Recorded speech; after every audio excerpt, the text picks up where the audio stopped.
Haleluya, nongeye gushima Imana yo mu ijuru kiturinze. Shimye Imana ko iduhaye aka kanya ngo twongere dusangire ijambo ry'Imana. Reka dusenge. Mana turagushimye, turaguhimbaje, turagushimye ubwo kurinda kwawe gukomeye, turagushimye ku bw'aka kanya tugiye gusangira ijambo ryawe. Ndakunyuze ngo umwuka wera azabane natwe, ubudahangarwa bwawe budutwikire, ijambo ryawe rigira umumaro mu matwi yose y'abazaryumva kandi rihindure benshi. Bisenze mbyizeye mu izina ry'umwami wacu Yesu Kristo, amen. Ndabashuhuje mwese mu izina ry'umwami wacu Yesu Kristo aduhana umugisha kandi imbabazi ze n'urukundo rwe bitugumeho iteka. Uyu munsi mfite ijambo riri ku mutima wanjye rivuga ngo gusenga Uwiteka ashaka. Reka dusome ijambo ry'Imana. Dusome muri Yohani igice cya 4 umurongo wa 23 kugeza kwa 24.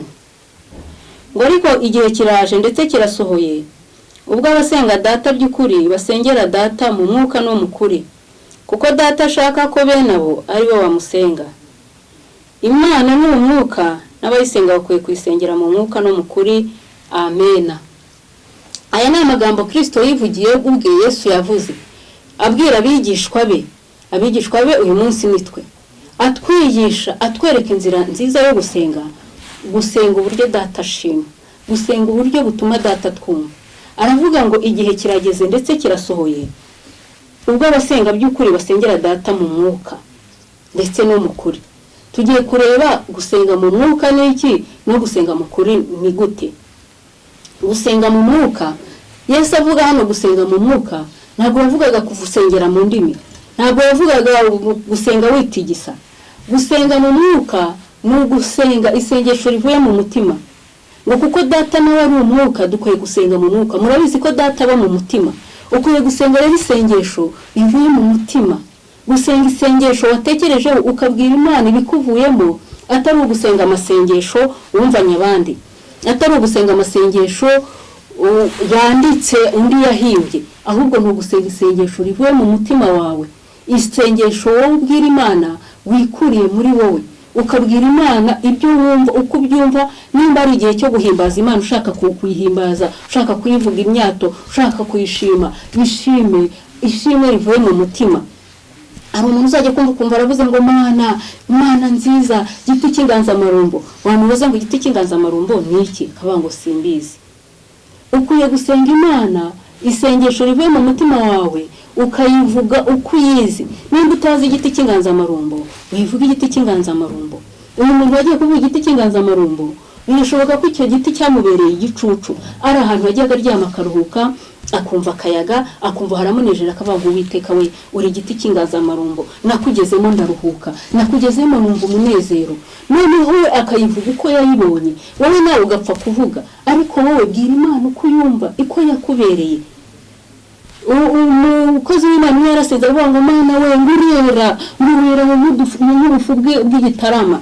Nuko yabonye ubufu bw'igitarama buramutangaza. Yarasanzwe abona ubufu butera, ariko abonye ubufu bwera cyane avuga ati Imana we urera nkabwo. Ibyo byanezeza Imana. Nubwo Imana nta kisa ku isi, ariko nayo yishushanya ikurikije ibyo ibona ku isi. Urabizi ko Yesu ari igitare, kuko tuzi igitare. Imana iyita izina ry'ibyo tuzi. Nawe rero ujya kuyita izina, ujye uyita izina ry'ibyo wowe wiyumvamo, ibyo usobanukiwe. Nujya kuyihimbaza, uyihimbaza uko uyumva mu mutima wawe. Umusore umwe yari afite ababyeyi bombi, afite se na nyina n'abarumuna be, ariko ise arabanga abataye. Nyina arayirwariza, nyina arabarera, barakura, arakora, arabarihirira, barakura. Noneho akura afite igikomere cyo kudakunda se.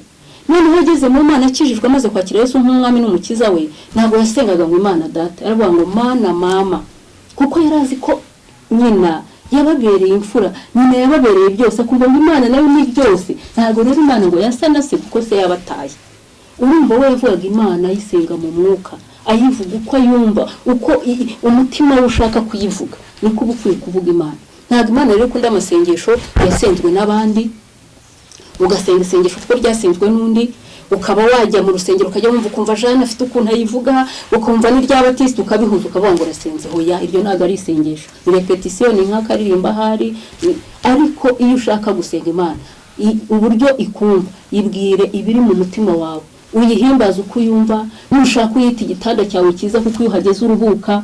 Undi yavuze igiti cy'inganzamarumbo kuko ari hageraga akaruhuka, nawe hari igeze mu gitanda cyawe ukaryama ugasinzira wumva stress yishize. Nushaka kuyivuga ngo Mana uri nziza, uri nk'igitanda cyanjye ngeraho nkagira amahoro. Uvuga Imana uko uyumva mu mutima, wigereranye n'ikintu cyakubereye cyiza kuko nabyo ntacyo yitwara. Ariko ngo irashaka ko abayisenga bayisenga mu mwuka uko nayo ari umwuka. Ujye uyibwira ibyo uzi mu mutima wawe, ntukayibwira ibyo wumvanya abandi. Ngo fata amasengesho, usenga isengesho ari nk'igisigo binezeza amatwi, wafashe ijambo hari ugafata hari ugafata hariya ugakora isengesho uryumvise akumva ni nk'igisigo, kumva ni nka poem. Ushobora abantu kumva basenze neza, abantu bakawashima bakavuga ati azi gusenga, ariko Imana itigeze kumva kuko wavuze ibintu bitakuri mu mutima, wavuze ibintu bitavuye mu mutima wawe, ahubwo wigana naba urangije ukavuga ngo urasenga. Hoya, igihe kirageze ngo abasenga Data bamusengere mu mwuka, uvuge ibikurimo, uvuge ibiri mu mutima wawe, ubwire Imana ibyo ushaka ariko bivuye muri wowe. Ntago wajya gusenga ngo kuko kanaka yasenze agasaba yenda abana Imana ikababa. Umuntu yashima ngo Imana ngo kanaka, umuntu yashima ati ndashima Imana ko nasenze Imana ikampa abana. Nawe ngo nujya gusenga ujye gusaba abana kandi utarabona umugabo, hoya genda ubanza usaba umugabo, ntarangiza izaguha abana.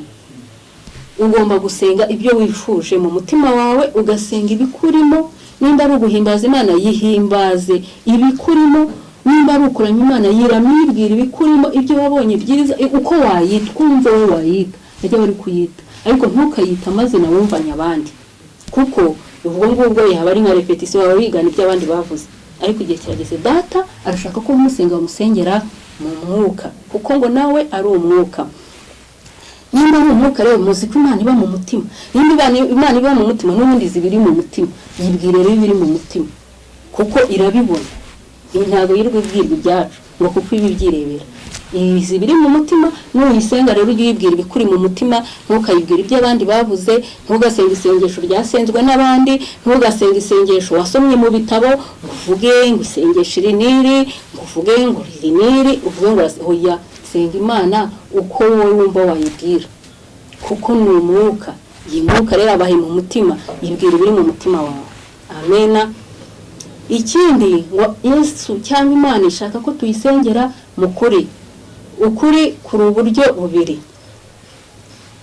Ukuri ku buryo bwa mbere turagusanga muri Yohana igice cya 17 umurongo wa 17. Ijambo ry'Imana riravuga ngo ubereshe ukuri, ijambo ryawe ni ryo kuri. Ukuri kwa mbere ni ijambo ry'Imana ni ukuri. Buriya iyi Bibiliya yuzuye ukuri gusa. Ijambo ry'Imana ni ukuri. Kugira ngo usenge Imana ikumve rero ujye usenga mu buryo budahabanye n'ukuri, budahabanye n'ijambo ry'Imana.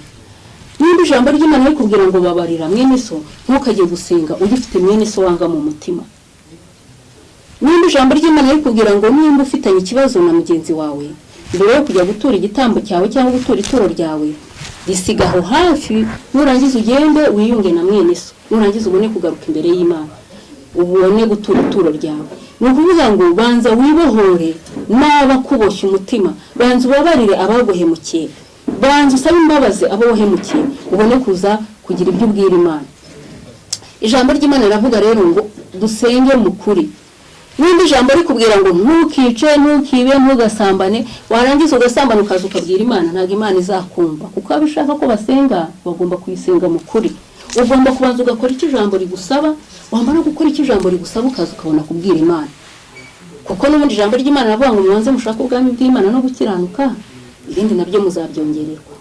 Nimba hari icyaha kikuboshye, nimba ari icyaha wananiwe gukizwa, wananiwe kwihana, saba Imana imbaraga. Ahubwo kugira ngo ujye gusengera imodoka, aho kugira ngo ujye gusengera urugo, aho kugira ngo ujye gusengera akaza kugira ngo ujye gusengera ibintu byose ukeneye wumva biruhije umutima wawe banza ujye gusengera icyo kintu cy'icyaha cyakunaniye kuko data uko ashaka ko abantu bamusenga mukuri ubanze usengera icyo kintu kikubuza kunezeza Imana icyo kintu ijambo riciraho iteka nawe ugomba kugiciraho iteka ngo mubanze musenge mukuri kuko data ashaka ko abamusenga bamusenga mukuri ijambo nirikubuza gukora iki ukireke ijambo nirigutegeka gukora iki ugikore nurangiza uzubwire data numara kubwira data azakumva namara kukumva aguha ibyo umusaba uko n'ukuri kwa mbere ni ijambo ry'Imana ntabwo ugomba gusenga mu buryo buhabanye n'ijambo ry'Imana ijambo ry'Imana mu migani 15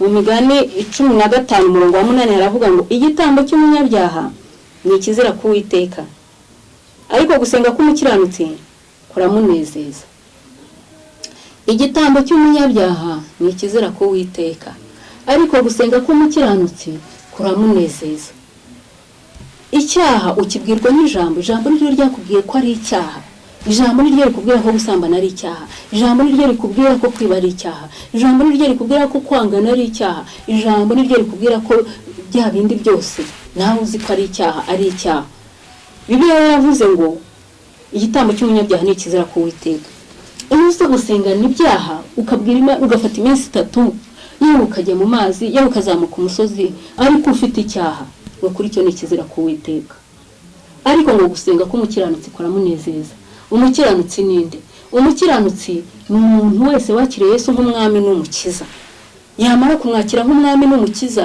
akemera kuyoborwa nawe iyo umuntu ari umwami arategeka ntabwo umwami ari perezida umwami yavuze biba ari itegeko yavuze ngo baho yavuze ngo upfe urapfa umwami arategeka ikintu cyose aba ari itegeko iyo Yesu rero wemeye ko akubera umwami no kuvuga ngo ijambo rye ribitegeko ugomba kubahiriza iyo rero amaze kumwakira nk'umwami n'umukiza birashoboka ko watsikira cyangwa ugasitara ku cyaha hariho amaraso ya Yesu atweza iyo rero ngo Yesu tubonyeho ayo maraso cyangwa Imana tubonyeho amaraso utwita abakiranutsi iyo wakoze icyaha ntabwo bivuga ngo wakijijwe ntiyakora icyaha birashoboka ko wakora icyaha ariko iyo ukoze icyaha wezwa n'amaraso ya Yesu niyo mpamvu uburyo bwiza bwo gusenga nuzi imbere y'Imana mbere yo kugira ngo uyibwire ibyifuzo byawe ujye ubanza ufata akanya ko kwiyunga nayo ubanza uyaturira ibyaha byawe uyibwira aho wagize intege nke uyibwira aho waguye uyibwira aho wasitaye nayo ikiranukira kutweza ihita igutwikiriza amaraso ya Yesu ufite umukiranutsi warangiza amasengesho yawe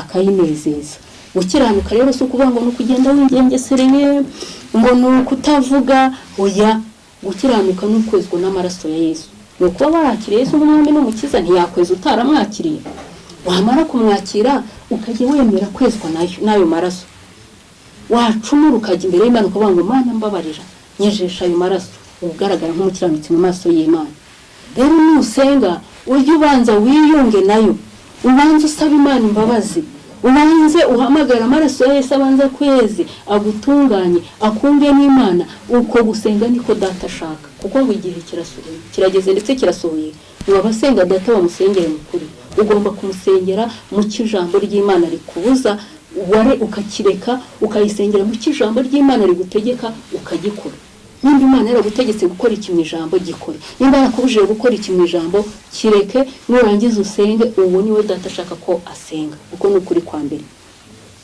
ukuri kwa kabiri ni ukuri ko mu mutima reka dusome muri Zaburi 51 umurongo wa 8 dore ushaka ukuri ko mu mutima hataboneka uzahamenyesha ubwenge amen Imana ikunda ukuri ko mu mutima Imana ikunda ko tuyisenga tuyibwira ukuri kuri mu mutima wacu yibwira ukuri kwawe uyibwire ibyo ushaka ntugahisha Imana kuko ntawe uhisha ubundi wahisha ntugahisha Imana kuko Imana iyo irondora imitima ikayimenya izi byo twibwira tutari twanabivuga rero nujye gusenga ntugahisha Imana ugende ubwira Imana ngo Mana ngo nukuri wongiriye neza ukampa akazi ungiriye neza ukampa amafaranga nukuri nafashe imfubyi nagira neza Mana nakora abantu mu bibazo ariko mu by'ukuri mu mutima baravuga ngo Mana umpaye akazi bari abantu basuzugura bahita bamba ngo Mana ngiye umpaye akazi bari abantu bavuga amagambo nagenda nkabacaho mfite imodoka nkatumura ivumbi niko ari gutekereza mu mutima. Ariko wowe wajya kubwira Imana ngo Imana n'ukuri nakubahisha, ariko Imana irondora umutima ikawumenya, izi ko iramutse igwaye ako kazi wazamura ubwibone ugasuzugura yenda ukava no ku Mana. Yo rero ntihishwa ibiri mu mutima, yibwira ukuri ko mu mutima, ahubwo kugira ngo ngo Mana ntakazi bamenye babone ko nsenga, genda bibwire ngo Mana babajwe n'abansuzugura, barantuka bikambabaza, Mana birambabaje, reba aho bangejeje, nk'imbaraga nka kubababarira Mana, nka kutumva ibyo bavuga, ahubwo ngo hange amaso kandi umpe ku mutima w'imbabazi kuri bo, nk'umutima wo kubababarira, kandi Mwana umureho n'iki gisuzugurira. Kubera ko itumva isengesho ry'umunyabyaha, we banze ugende yaturire, wibwira uti ngewe mbabajwe n'aba bantu bambwira nabi, mbabajwe n'aba bantu bantoteza, bibabaje umutima wanjye mpagazemo, umutima wanjye urababaye, ndetse mubonye numva nanamugirira nabi, ariko mu mutima wo kumubabarira, kandi Imana nkuriho n'iki gisuzugurira, izakumva kurusha kuza kuyibeshya ngo Mana we nzafasha imfubyi. Irabibona ko impamvu atari kugira ngo ufashe imfubyi, ahubwo impamvu ari ukugira ngo uziyemere kuri bari abantu nabo bakwiyemeraho. Imana rero ukunda umuntu yibwira ukuri ko mu mutima. Dawidi yakoze icyaha, amaze gukora icyaha ngo abenguka umugore w'abandi, umugore wa Uriya, arangije yica Uriya, atwara uwo mugore. Atwaye uwo mugore bibabaza Imana cyane, ituma umuhanuzi nawe asaba ubwenge Natani, ngo aragenda abwira Dawidi ngo amucira umugani, aramubwira ati rero mu gihugu cya Isiraheli hari n'umugabo w'umukire cyane, afite intama nyinshi, yarakize pe, Imana yamuhaye umugisha, ariko iruhande rwe hari umukene, yari afite agatama kamwe akunda cyane, baranararanaga. Noneho wa mukire aza gusurwa n'abashyitsi, arangije gufata akagatama k'umukene arakica, akabagira abashyitsi. Dawidi abyumvise ararakara, ngo uwo muntu aba muri Isiraheli atabamo, tuwo muntu uragomba gupfa. Natani ahita amubwira ati rero nyakubahwa nyagasani, uwo muntu ni wowe, wishuriye ufata umugore we, kandi wari ufite abagore benshi, ngo niyo usaba abandi Imana yari kubaguha, ariko ntukore icyaha kimeze gutyo. Ngo Dawidi yahise yubarara imbere y'Imana, asaba imbabazi, aravuga ngo Mana we mbabarira, kandi ajya kubikora bikoze mu ibanga, nta wari ubizi, yari yarahishe ibimenyetso, ariko Imana imurondoye ahita yubarara, aravuga ngo Mana mbabarira iki cyaha, n'ubundi ukuri ko mu mutima ntukwirengaje, mbabarira narasambanye nahishe, mbabarira. Asaba Imana imbabazi, Imana yamubwira ngo ntugipfuye. Iyo ubwiye Imana ukuri ko mu mutima wawe rero, ikiranukira kuko zirahaguruka ikakubabarira, ihita igira imbabazi cyane. Ukunda umuntu yibwiza ukuri, irabizi ko turi abanyantege nke, irabizi ko dutsindwa ku rugamba, dushobora kuraswa, ushobora gusitara ukagwa. Bibiliya iravuga ngo turasiganwa, ushobora kuba wirukanka usiganwa ugasitara ku ibuye ukagwa, ariko iyo ugarutse ku Iteka ukavuga ngo ntabwo Imana mbabarira, irakubabarira. Imana ikunda umuntu yibwira ukuri ko mu mutima.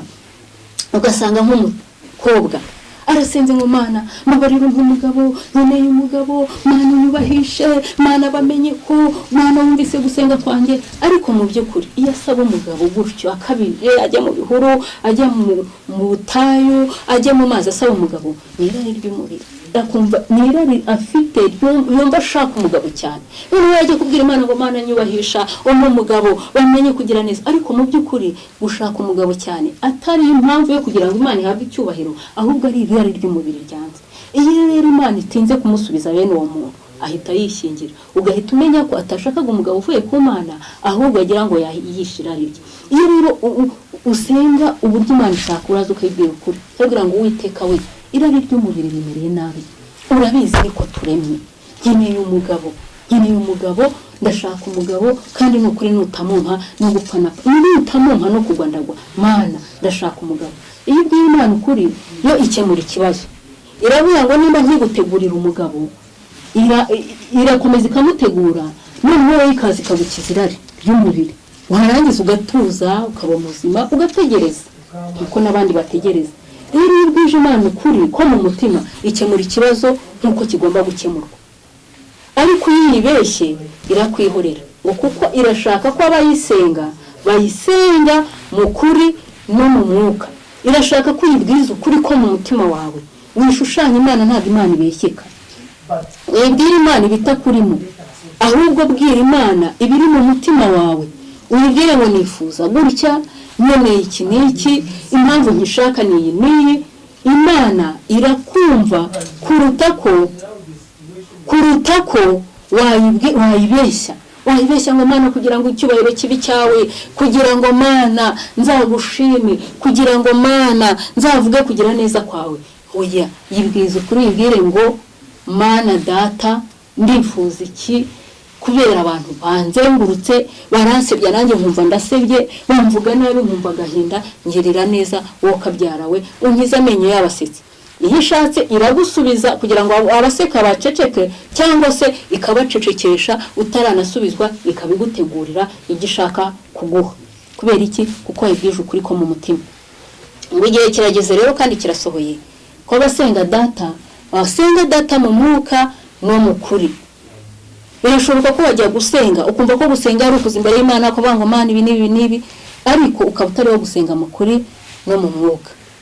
Uyu munsi rero uhindura isengesho, ujye usenga mu mwuka, ubwire Imana ibikuri mu mutima, ntukavuga isengesho ryasenzwe n'abandi, ntukumve ngo ibyo abandi bavuga kuvuga ngo nanjye ndasenga gutyo. Hoya, bwira Imana ibyo, kandi Imana irumva. Niyo wavuga ururimi irakumva, ngo n'umwana muto uzi gusenga Imana nayo iramwumva. Niyo wavuga uburyo wumva wowe butumvikana, ariko yibwira ibikuri mu mutima, yibwira ukuri kwawe. Ujya kuvuga ibisigo, kuvuga amapoeme ngo niko gusenga. Hoya, senga ibikurimo mu magambo yawe make, mu magambo yawe yenda ataryoheye amatwi, ariko yabwira Imana, kuko uwo ngo abone ibishaka ko bayisengera mu mwuka. Usenge ibikurimo, ibisengere isengesho rive mu mutima wawe. Ikindi, usengere mu kuri, ukora iki ijambo rigusaba, nurangiza ureke iki ijambo rikubuza, nuko wibwira izakumva, kuko abo nibo data ashaka ko bamusenga. Ikindi, ujye uyibwira ukuri kuvuye mu mutima wawe, uyibwira icyo yifuza aho utayihishe, kuko n'ubundi ntijyahishwa, n'ubundi ntirinda kubwirwa ibyacu ibi bibona. Wowe yisenga ibikurimo, yibwire ngo meze gutya na gutya, Mana yanjye nacitse intege, Mana yanjye ndumva nakuvaho, ndumva ibigeragezo binyishe, Mana mpimbaraga, nutampa imbaraga no kurambura. Akunda umuntu wibwiza, Imana ikunda umuntu wibwiza ukuri. Ujye wibwiza ukuri rero, ikunda ukuri ko mu mutima. Imana iduhana umugisha. Reka dusenga Imana. Nimba utasengaga nk'uko bikwiye, uyu munsi uhindura isengesho kugira ngo unezeze data, kuko ubu none haba nibo bakwiye gusenga data, nabayisengera mu kuri no mu mwuka. Reka dusenge. Mana turagushimye, turaguhimbaje, turagushimye kubwira ijambo twumvise, turagushimye wowe usobanure kurushaho umwuka wera. Ndakwinginze ngo usange imitima y'abazumvira ijambo, ubasobanurire kurushaho kugira ngo babashe kumenya gusenga nk'uko ushima, nawe usubize ibyifuzo byabo, uremera amashimwe abantu. Urakoze, urakarama rero, mwuka wera ndagutumye mu bazumvira ijambo bose, azahore basobanura kurushaho. Bisabye mbyizeye mu izina ry'Umwami wacu Yesu Kristo, amen.